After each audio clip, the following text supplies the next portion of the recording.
29 दिसंबर अब पहुंचने को है। पारा शिक्षकों का सरकार के साथ जो वार्ता हुई थी, उस वार्ता के अनुपालन अब सरकार को करने का समय नज़दीक आ गया है।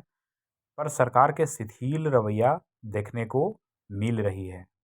अब ऐसी स्थिति में पारा शिक्षकों को क्या करना चाहिए, उन तमाम बिंदुओं को बारीकी से हम लोग देखेंगे कि किस प्रकार से सरकार पर पारा शिक्षकों को दबाव बनाना चाहिए। क्योंकि अगर पारा शिक्षक दबाव नहीं बनाएंगे तो निश्चित तौर पर उन्हें सफलता नहीं मिलेगी। बात कुछ ऐसी है कि अब तक जो कुछ भी हुआ है वो आंदोलन के परिणाम स्वरूप ही पारा शिक्षकों को मिला है, अन्यथा इन्हें कुछ भी लाभ नहीं पहुंचा है। अब बात करते हैं कि 29 दिसंबर को जो वार्ता का जो एक डेडलाइन दिया गया है, इस बीच पारा शिक्षक आंदोलन भी नहीं कर सकते, क्योंकि सरकार के साथ समझौता हुई है। सरकार का हर बैठक में पॉजिटिव रुख देखने को मिला है। तो ऐसी स्थिति में आंदोलन तो बिल्कुल नहीं करना है, लेकिन सरकार पर मीडिया के माध्यम से निश्चित तौर पे दबाव बनाए रखने की आवश्यकता है। अब इसके अनुरूप करना क्या होगा कि जगह जगह पर अर्थात जिला में, प्रखंड में, सीआरसी स्तर पर, हर जगहों पर पारा शिक्षकों की एक एक एक बैठक की आवश्यकता है और उसमें विभिन्न प्रकार के रणनीतियां बनाने की आवश्यकता है। निश्चित तौर पे ये इस प्रकार का खबर अखबार के माध्यम से हेड पृष्ठ पे छपवाना चाहिए। 29 जैसे कि 29 दिसंबर को फूल माला के साथ पहुंचेंगे पारा शिक्षक, अगर सरकार नहीं सुनी तो होगा आंदोलन। इस प्रकार का हेडलाइन बनाकर पारा शिक्षकों को पहुंचाना होगा सरकार तक, टीवी के माध्यम से, अखबार के माध्यम से, तब जाकर सरकार के नींद खुल सकती है। इधर आपने देखा होगा कई दौरे की बात मंत्री जगन्नाथ महतो के साथ हमेशा सकारात्मक होते रही है, पर परिणाम कुछ नहीं मिल पाया है। अब तक एक निर्धारित समय सीमा रख दी गई है पारा शिक्षकों को, जो 29 दिसंबर है। 29 दिसंबर को सरकार ने खुद ही कहा था कि आप फूल माला के साथ आएं और आप सबों के लिए एक नया नियमावली बनाकर हम अपना झंझट दूर कर लेंगे और एक इतिहास रचेंगे। जो अब तक लगभग 20 वर्षों से पारा शिक्षकों का मामला लंबित रहा है, तारीख पे तारीख पारा शिक्षकों को मिलती गई। तो अब इसी के अनुरूप अब 29 दिसंबर को जो आशाएं हैं, उसके बाद तो कोई तारीख ना तो पारा शिक्षक लेना उचित समझेंगे और ना ही सरकार तो खैर देना ही समझेगी कि हम और डेट बढ़ाएं। लेकिन ऐसी स्थिति में ये सरकार के माध्यम ये पारा शिक्षकों को इस प्रकार का अखबार मीडिया में देना चाहिए कि पारा शिक्षकों ने फूल माला सरकार के स्वागत के लिए लेना प्रारंभ कर दिया है। मंत्री जगन्नाथ महतो के स्वागत समारोह में पहुंचेंगे। ये पारा शिक्षक शिक्षा मंत्रालय का कार्यभार उन्होंने संभाल रखा है और उनके दिशा निर्देश के अनुरूप 29 तारीख को 29 दिसंबर को सरकार के वर्षगांठ पे ये आएंगे और पूरे झारखंड के पारा शिक्षक एक बार पहुंचेंगे और सरकार को धन्यवाद देंगे, सरकार को माल्यार्पण करेंगे, शिक्षा मंत्री को माल्यार्पण करेंगे, क्योंकि उनके बहुत लंबे समय का एक मांग जो था अस्थायीकरण का और वेतनमान का, अब वो माननीय शिक्षा मंत्री के द्वारा पूरा होने जा रहा है। इस प्रकार के अगर अखबार में और टीवी के माध्यम से खबर आते रहेगी तो निश्चित तौर पर सरकार पे दबाव बनता जाएगा कि पारा शिक्षक एक बार फिर से सांकेतिक रूप से कहीं न कहीं आंदोलनात्मक रुख अपनाने को तैयार हैं। तो इस प्रकार हर जिले में, हर प्रखंड में, हर सीआरसी स्तर पे बैठक आयोजित करने की आवश्यकता है और सिर्फ बैठक आयोजित करने से कुछ नहीं होने वाला है। प्रत्येक सभी पेपर, अखबार के माध्यम से, टीवी चैनल के माध्यम से सरकार तक पहुंचना चाहिए।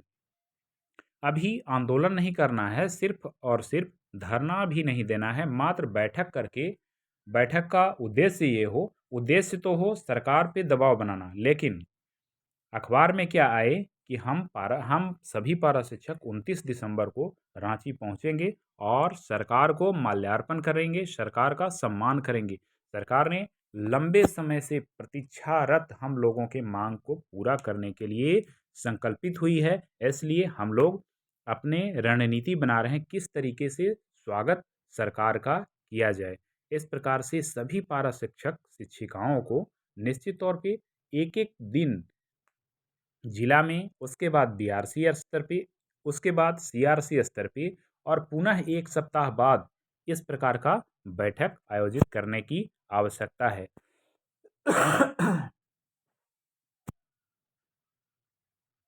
सरकार पे दबाव बनाना नितांत आवश्यक है, अन्यथा समस्या बनी की बनी रह जाएगी।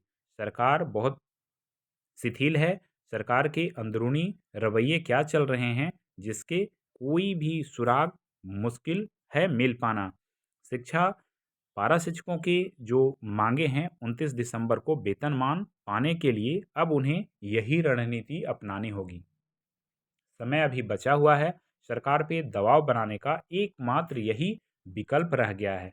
तो ऐसा ही इसी प्रकार का और भी कई तरीके के अनेकों ऐसे न्यूज़ बनाए जा सकते हैं, जिससे सरकार पढ़ते ही दबाव में, प्रेशर में सरकार आएगी कि अब अगर उनकी मांगों को नहीं पूरा किया जाता है तो निश्चित तौर पर वे आंदोलन की रणनीति अपनाएंगे। ऐसा निश्चित लिखना होगा। 29 दिसंबर को फूलमाला के साथ पहुंचेंगे पारा शिक्षक। अगर सरकार नहीं सुनी तो निश्चित आंदोलन होगा।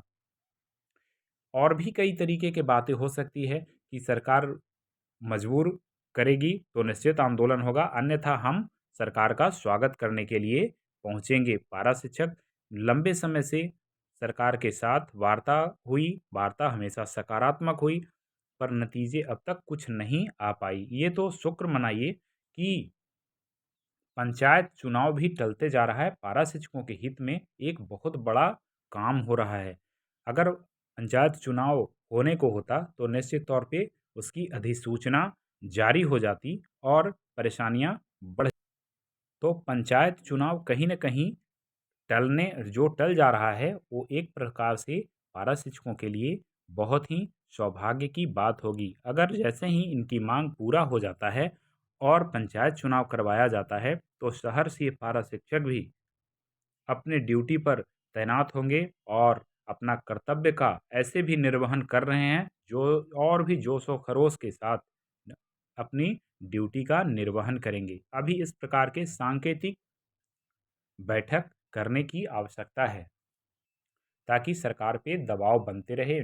टीवी चैनल, मीडिया में, प्रेस के माध्यम से, ट्विटर के माध्यम से, फेसबुक के माध्यम से जो भी सरकार की जो जो पहुंच है, जहां तक सरकार को अपनी बात जहां तक पहुंचा पाएँ, पहुंचाने की आवश्यकता है। इस तरीके के फूलमाला के साथ पारा शिक्षक स्वागत समारोह में झारखंड की धरती रांची में पहुंचेंगे सरकार के वर्षगांठ पर फूल के मालाओं के साथ। अगर सरकार नहीं सुनेगी तो निश्चित वास्तविकता ही वही है कि 29 दिसंबर का जो कार्यक्रम होगा, निश्चित तौर पे ये एक ऐतिहासिक कार्यक्रम होगा। अगर सरकार पारा शिक्षकों के स्थायीकरण पर मुहर लगा देती है तो भी ऐतिहासिक होगा, और अगर सरकार इनकी बातों को नहीं मानती है तो कहीं न कहीं आंदोलन सुनिश्चित है। तो ये सरकार की जो रणनीतियाँ हैं उसको निश्चित तौर पे सफल करना होगा या फिर विफल करना होगा। सरकार अगर हम लोगों की चाहत रखती है तो अच्छी पहल है, और नहीं रखती है तो भी एक बार जोरदार संघर्ष करना होगा। आपने देखा होगा, हालांकि जहां भी मंत्री और विधायक मिले उन्होंने हमेशा यही कहा कि आपके काम होने वाले हैं, निश्चित तौर पे 29 तारीख को आपका अस्थायीकरण हो जाएगा। ऐसा पॉजिटिव दिखता है तो पारा शिक्षकों के मन में एक संतोष उत्पन्न होता है। वे लोग व्याकुल हैं, एक एक दिन काटना मुश्किल हो पा रहा है। अधिसूचना जारी नहीं हुई है पंचायत चुनाव के, कहीं न कहीं पारा शिक्षकों के हित की बातें हैं, ये अच्छी खबर है। तो इस प्रकार से बैठक करके पारा शिक्षक सरकार पे दबाव बना सकते हैं और अपना काम को आसान कर सकते हैं, अपना वेतनमान और अस्थायीकरण को निश्चित तौर पे सफलता की ओर ले जा सकते हैं। तो बने रहिए इस चैनल में और चैनल को कीजिए सब्सक्राइब, ताकि आपको इसी प्रकार का अपडेट आप तक हमेशा पहुंचते रहे। चैनल को सब्सक्राइब और लाइक अवश्य कीजिए।